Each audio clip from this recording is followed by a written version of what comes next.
My fellow flames of Amethyst, Florence is without a shadow of a doubt one of the most beautiful, busted, broken, and best units in the entire roster of Black Beacon. This unit hits like an absolute truck. One swing from her greatsword decimates everything in her path. The mere mention of Florence's name strikes fear into the heart of her enemies. And if you're not building this character, then there is something severely wrong with you. You are a donkey. You are a silly goose. I recommend pulling for this character if you haven't already, because this character absolutely decimates everything on the battlefield, and I'm going to discuss with you why. If you enjoy this video, hit that like and comment and subscribe if you're new. And without further ado, let's get into this. So the first thing each and every single one of you will need to understand about Florence is she is a character of pure beauty, a character of pure elegance, and yet a character of brute force and power. She will decimate everything on the field with grace, with elegance, with swagger, with style. But she will enter something called the domination state after performing skills like the third stage of her basic attack or executing a perfect dodge. This will enable her to go into a stance, the perfect stance, which is then going to enhance her skills, dealing maximum damage, destroying anything in your path.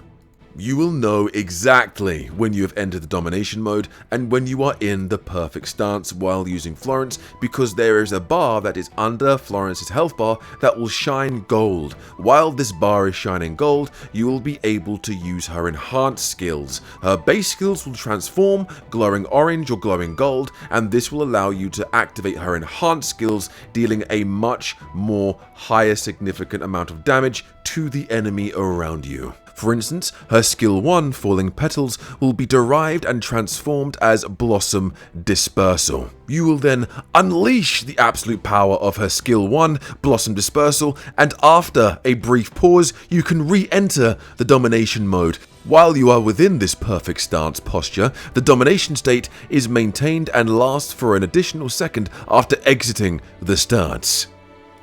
Similarly, you can also go into domination mode by unleashing skill 2, Flowers Dance.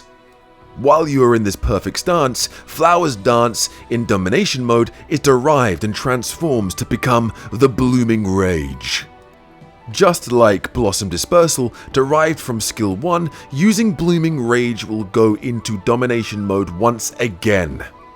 Now, before releasing Blooming Rage, use Scattered Blossoms twice to accumulate Monarch Stance stacks, enabling Blooming Rage to deal more damage. Now for the piece de resistance, the creme de la creme, the thing you've all been waiting for, Florence's ultimate move, Blazing Flower. Blazing Flower deals damage to a wide range of enemies, dealing insane AoE damage and burning all enemies around you.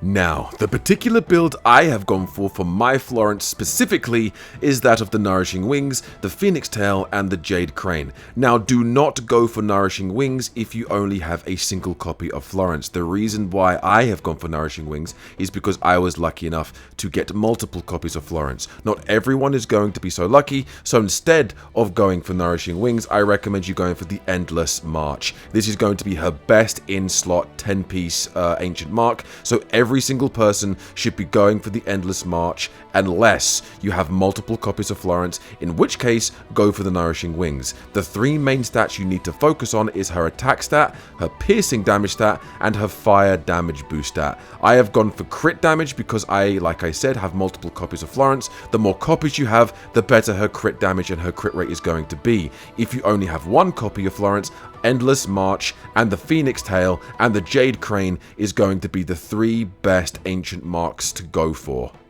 Now, you're gonna want to go for Florence's weapon. You do not need to summon on Florence's banner because you are going to be able to attain Florence's weapon for free through a limited time event, which is going on right now through to the end of 1.0, where you're going to be able to pick any 5-star weapon of your choice for free without summoning. So if you're building Florence, I recommend going for her weapon, the Oracle Stained Glass Claymore. This is going to give Florence a plus 12% in pierce damage, which is one of her recommended stats to build, so that that is instantly a win already. A 12% is not a little number, it's not a small number in Black Beacon.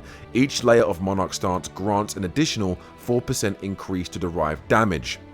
Florence scales in derived damage, her skills and her ultimate deals increased derived damage, so the more derived damage you have, the more damage output she's going to deal to the enemy. And it's also going to increase Blossom Dispersals, and it's going to increase penetration by 2% per hit on the enemy, stacking up to 5 layers. The stacks disappear one by one after 4 seconds. This is a very, very good weapon to go for. If you're building Florence, go for her weapon. A 12% increase in piercing damage and a 4% increase to derived damage is going to make your Florence 10 times better than if you didn't have this weapon. I recommend you all go for this weapon, and it's free, so why the hell not? If you want to build the best Florence possible and you have the opportunity to not summon on her weapon banner and actually get her weapon for free, then why the hell not? Unless of course you're waiting for Ching in part 2 of 1.0, in which case obviously summon for Florence, but then obviously if you're also summoning for Ching, then you can choose between which limited 5-star weapon you want.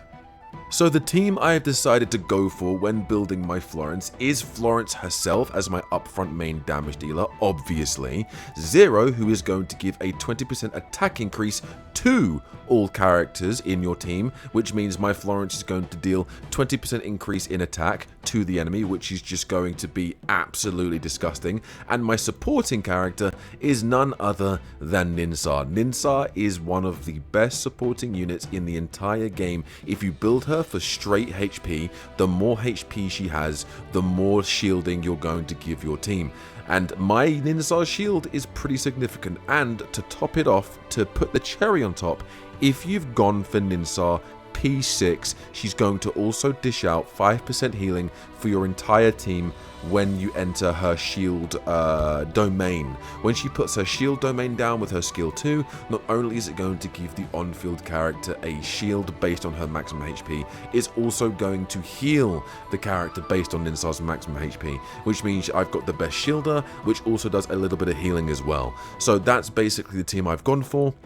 However, the other teams that I have been seeing when using Florence is Florence herself, then Viola, then Logos, or Florence, Viola, and Asti. Where is she? Asti, which is quite ironic considering Asti is Florence's butler, like her right-hand girl, so it's quite poetic the fact that a lot of people are running Florence and Asti together.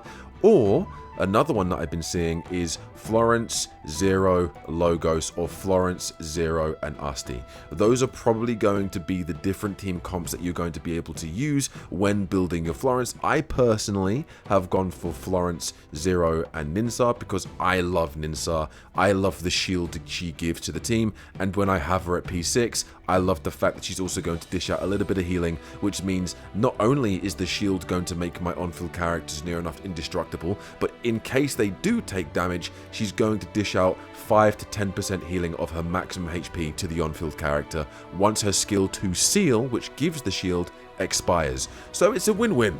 It's a win-win for me, but that's the team I have gone for. That is the team I have specifically chosen for when building my team and when building my Florence.